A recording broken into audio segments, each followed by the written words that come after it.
Yes.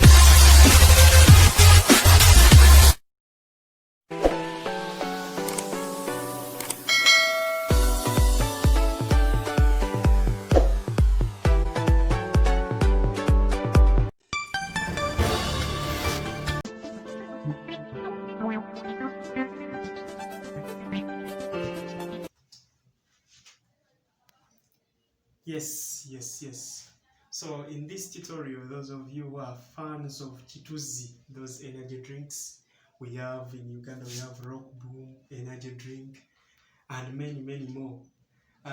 Really, we are in the same boat today. We are going to see where exactly do we get this energy that is incorporated in those energy drinks. Yes, on international level or international market, we have energy drinks like Lucozade and Red Bull. There are many products. So today we are going to look at the dark stage of the process of photosynthesis, and in particular look at the Calvin cycle. So basically the dark stage and then the Calvin cycle. So having looked at the light stage, the light dependent stage, having looked at the light dependent stage of the process of photosynthesis, where we saw that we form basically two products, that is ATP, that is the universal energy currency, and then NADPH.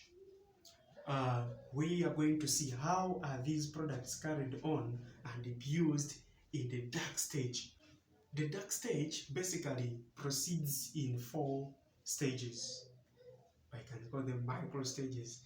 The first stage is what we call carboxylation phase. This can be called phases also. So it is the carboxylation phase. The carboxylation phase is followed by the reduction phase, which is then followed by regeneration of the carbon dioxide acceptor, as we shall look on and see which is which. What is the carbon dioxide acceptor?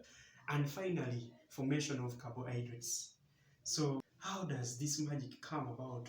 How do we get the carbohydrates we eat? How do we get the energy incorporated in the energy drinks on the market? So the dark stage. Another thing we should see, or we should first take note before we swim into the dark stage, is its site. The site of this stage is known as the stroma. Now the stroma has all the ingredients which are necessary for the process of photosynthesis to just go to completion, and these are the enzymes necessary to drive or to catalyze this process.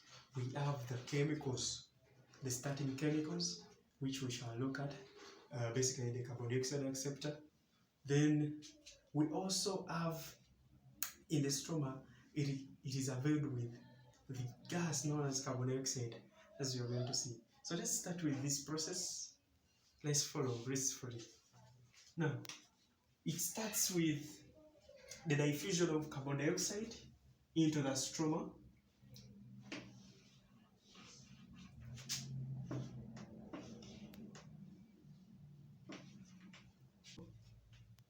So carbon dioxide diffuses into the stroma, and it is accepted by a carbon dioxide acceptor, which is a 5-carbon compound known as Rubilose Bisphosphate. In short, RuBP.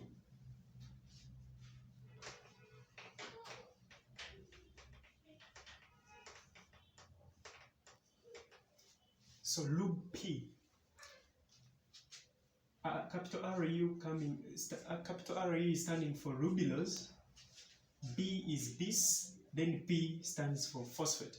So Rubilose bisphosphate is a 5-carbon compound that accepts carbon dioxide. Now carbon dioxide has only 1 carbon, therefore it forms a 6-carbon compound. Now this 6-carbon compound is unstable, and immediately after its formation, it breaks down into 2 molecules of a 3-carbon compound known as PhosphoGlyceric Acid. Can be shortened to be PGAL.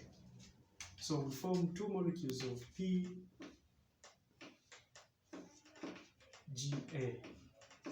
which is phosphoglyceric acid.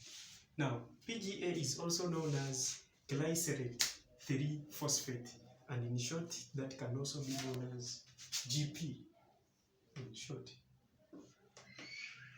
glycerate 3-phosphate.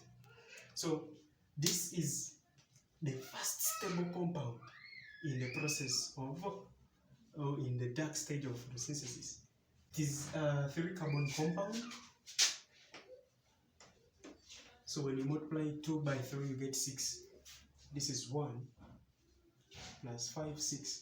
So now, for this one to be formed, it is catalyzed by an enzyme known as Rubilose bisphosphate carboxylase oxygenase. So it has 2 active sites, the one which can fix carbon dioxide and the one which fixes oxygen. But in particular, we are going to see that we use the one which fixes carbon dioxide. So in short, this can be called RuBISCO.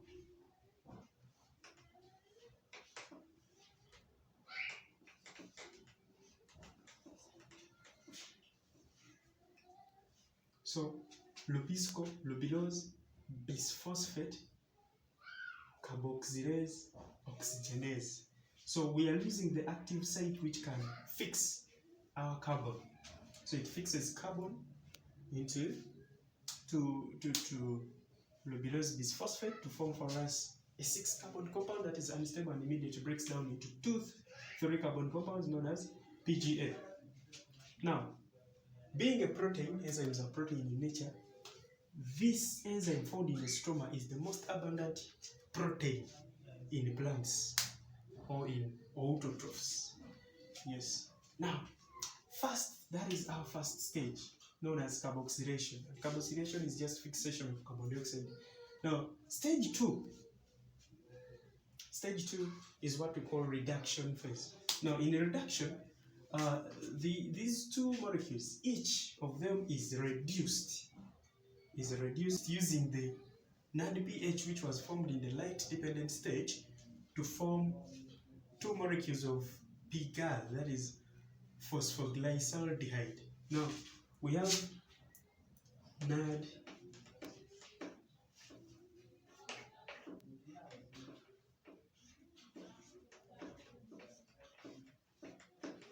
NADPH,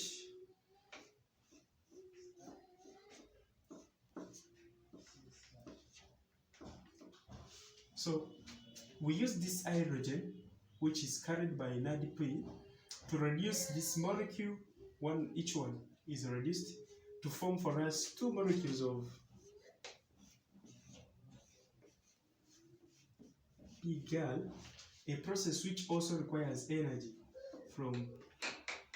This energy is from hydrolysis of the universal energy currents, which was also formed in the light stage, and that is ATP. So ATP is hydrolyzed to form for us adenosine diphosphate and inorganic phosphate. That is ADP plus inorganic phosphate. Now, we see that these 2 products were formed as a result of the light-dependent stage. So you see how these stages can support each other. Now, we form PhosphoGlycerAldehyde, P standing for phospho, C glyceraldehyde. So, for those of you who studied organic chemistry, you must know that this is an aldehyde. So, we form 2 molecules of PhosphoGlycerAldehyde, and this is the second phase in this process, or in the Calvin cycle. And it is stage 2, that is the reduction phase. What next? Let's look at the 3rd stage in this Calvin cycle.